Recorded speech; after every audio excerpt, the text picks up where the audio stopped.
వాస్తవానికి మనమందరం గురువర్యుని వాకిలి వద్ద భిక్షాపాత్రను చేతపట్టుకుని ఉన్న భిక్షకుల వంటివారం. గురువర్యులు దానిని సత్వరమే నింపుతారు. కాని ఆ పాత్ర ఇదివరకే ఆధ్యాత్మికత్వంతో కాకుండా మరో దానితో నింపబడి ఉంటే ఆయన నుండి ఏదైనా పొందటమనే ప్రశ్న ఉత్పన్నం కాదు. ఎందువల్లనంటే దానిలోకి పోసినది ఏదైనా సరే వెంటనే బయటకి పొర్లిపోతుంది.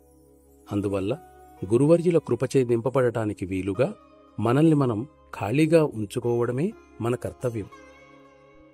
కాని ఈ హెచ్చరికను ఎవ్వరూ లెక్క చేయకపోవడం శోచనీయం.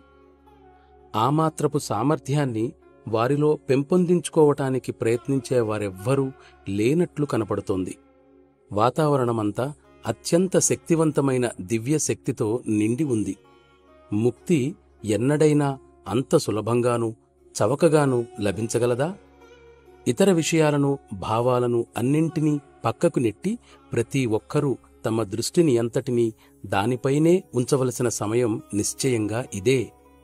మీ కర్తవ్య బాధ్యతలతో పాటు సర్వాన్నీ విసర్జించి మీ ప్రాపంచిక జీవితాన్ని వదులుకోమని ప్రోత్సహించటం నా అభిమతం కాదు.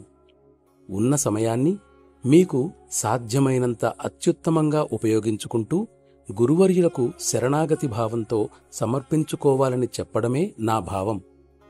గురువర్యులు మీ ఆధ్యాత్మిక ఉన్నతికి కావలసిన అసలైన భావాలతో మిమ్మల్ని ఉత్తేజపరుస్తూ మీకు తెలియకుండానే మీకెంతో మేలు చేస్తారు. కాని అప్పుడు మీ వైపు నుండి కూడా నిజమైన ప్రతిస్పందన ఉండాలి. మిమ్మల్ని పైపైకి నెట్టాలనే భావం తీవ్రంగా ఆయనలో కలిగేటట్లు మీరు చెయ్యాలి.